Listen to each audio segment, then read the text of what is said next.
I'm headed to a seaside state park in New Hampshire.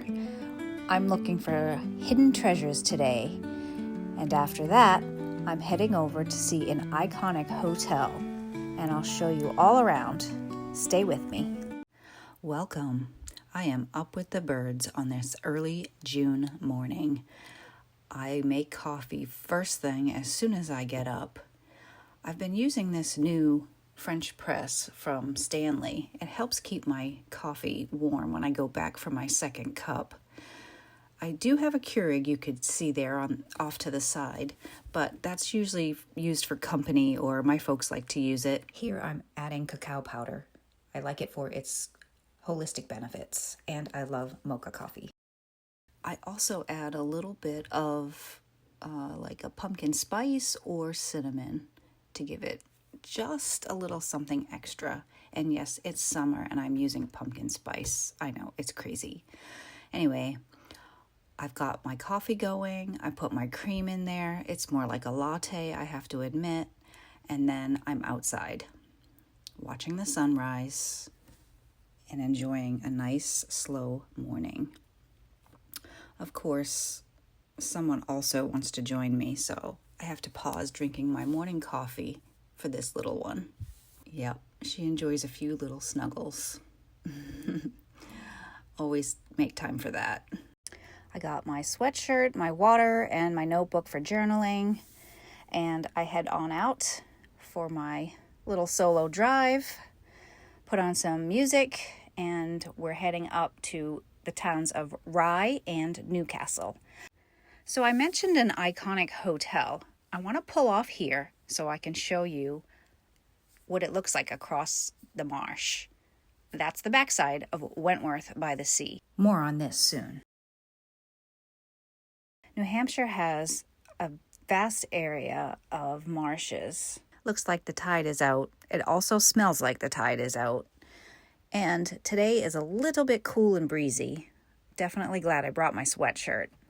I've pulled over to another area just on the other side of the state park. I want to show you this pull-off. You can actually wander right into the state park from this point. I take this opportunity to walk through the tidal pools and see what I can find. Being near the ocean has a way of calming a person. Maybe it's the negative ions. I've read how these ions, present in seawater and in the air due to the breaking waves, have a potential health benefit, such as improving mood, or it increases the oxygen flow to the brain. Apparently, positive ions build up in our bodies due to electronic influences like cell phones, computers, appliances, etc. And so, being by the ocean helps balance our bodies. As I hunt around, I've often found driftwood, shells, sea glass, pieces of lobster trap. You really have to dig around and see what you can find. Here's an example of something I've made in the past. I've literally found this piece of wood and glued on all of these extra little pieces. It was a project my daughter and I made, and it still hangs in her room today. If you want to see living creatures, this is a place that you would find them, but that's really not my jam. Now I'm going to move on, but I do have to climb up over these rocks to get back to the parking lot.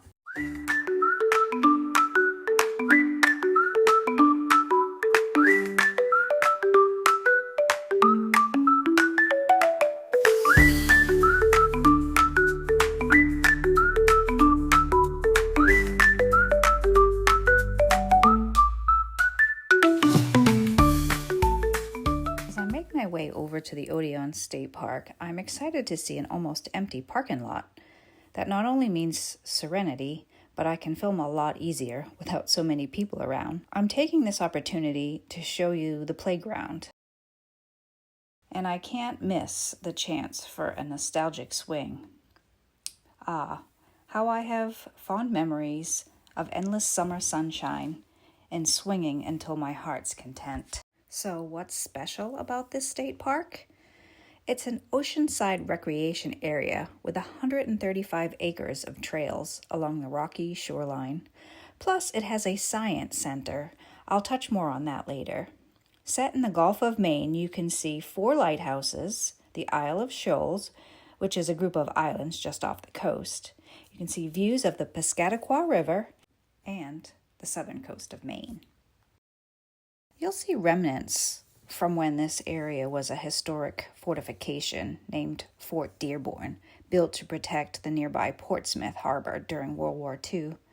I'll show you the old stone wall and even venture up the hill to share the views. I love all the hidden paths, the grassy fields filled with bunnies, and the wildflowers, which smell amazing mingled with the salty air.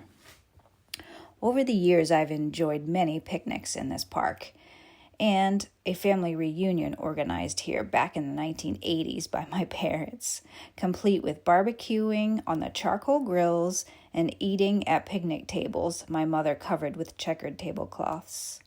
I'm curious, do you picnic? And if so, what makes your experience special? Do you use a vintage basket or wrap homemade sandwiches in wax paper? In New England, we have a lot of local sandwich shops. So growing up, we had family picnics would be our favorite, like Italian sub or steak and cheese. We call them grinders up here in New England. And then would get a can of soda, and my pick would be a cream soda or a root beer. How about you? Do you drink soda? I really don't drink it much anymore, but I usually use it for a treat. Nowadays, I try to eat healthy, so I pack something from home, but I still love all the yummy foods I grew up with. Just wait until you see what I eat for lunch today. We'll talk about that later. Let's just enjoy a little bit of the views.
Approaching the Seacoast Science Center. This is a nonprofit marine science education organization that houses exhibits showcasing the local coastal ecosystems. They host numerous events and lots of field trips. The best, I think, is the unique saltwater touch tank where you can hold fascinating creatures like sea stars and urchins inside the building. I'm not going in there today as it's a kids' summer camp going on, and I try not to film the kiddos if possible. So we're going to finish up with a little more exploration before we head north over the bridge into the historic town of Newcastle.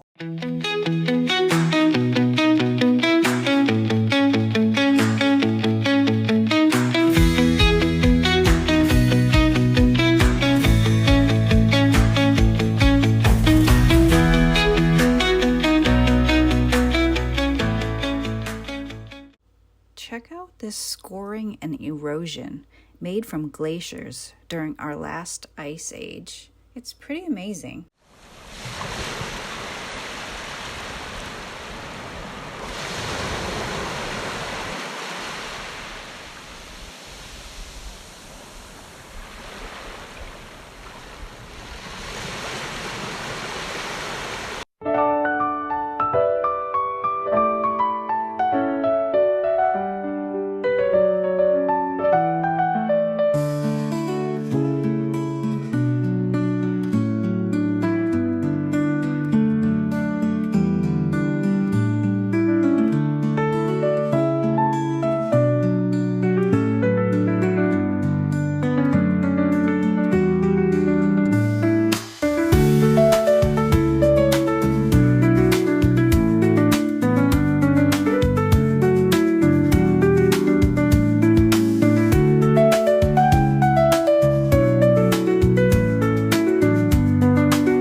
up this hill and check out the views. It was kind of creepy up there. As you can see, it's very overgrown, and I had to climb around to get up and through to that plateau where the trees are. There's the science center below.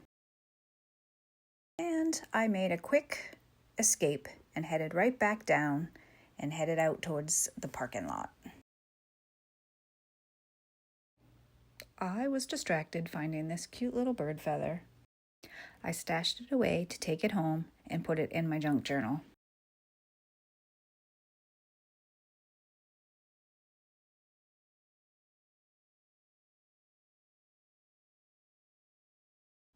It's mid-morning now, and the parking lot is getting pretty full. We're going to make our way on over to Newcastle now. I'm finally crossing the tiny old bridge into the town of Newcastle, which is completely an island. Later, I'll show you the other bridge on the other side of the island. Here is the modern-day Wentworth-by-the-Sea hotel. She was built in 1874, originally designed with Victorian architecture, including a curved mansard roof and towers. The whole building is steeped in history. Early on, it had steam-powered elevators and flushing toilets, and early dishwashing machines. Just last night, I was watching How Machines Built America, and they talked about the very thing of how dishwashers were invented. I won't go on and on about the history of this hotel. You could look it up online for those of you who aren't big history buffs. But what I do want to say about it is that it closed in 1982 when I was like 10 years old. And for 20 years, it sat in disrepair. The whole building was falling apart. They tore out the inside and auctioned off all the plates and fixtures, of which I collect pieces of that today. But anyway, something about driving past that old building year after year with my family, it always got my mind thinking of stories. And I think that was the earliest time I started really writing down stories, as today I am a published author. And of course, I had to write about this hotel. So I do have a book series written about Wentworth-by-the-Sea. Well, at least the beginning of the story takes place there. Anyway, I thought that was a cool little tidbit. The grounds across the street are just lovely. Of course, I had to take a little spot by these chairs and take a look at the hotel. And I have stayed here once, quite a while back. My husband surprised me for our wedding anniversary. It was a lovely stay. Before I give you a sneak peek inside, I just wanted to show you these flyers that I picked up. It shows you how the hotel is situated on the island and how it has water all in the back that goes into Portsmouth. And in front of the hotel is the ocean, just beyond this park-like area. Here is my best attempt at a sweep of the outside of the current building and the lovely grounds, which would be perfect for a wedding, as I saw a couple walking around talking about where they could get married. We'll enter through the main portico, in through the double doors, into basically their main lobby. Just beyond the main lobby, there is a restaurant and a bar area, and if you continue all the way down the hallway to the left, there's actually a big function center where they have conferences and also hold weddings. I'm going to make my way out to the car. I want to show you just a few more things around Newcastle that I think you might find interesting. And of course, I'll stop for that special lunch that I mentioned earlier. I've parked just down the road, off the beaten path, with a fort just across the way. You can see the boats in the water. And I wanted to take you down along some back roads just to show you a couple of the houses. I could literally show you so many, but you just have to come to Newcastle, New Hampshire and check them out for yourself. I drove for just a few more minutes, and here's that bridge I mentioned on the other end of town. These kayaks were sitting here for people to take out onto these little inlets. But let's jump in the car one more time and go back across this little bridge, because there's a little cemetery I want to show you.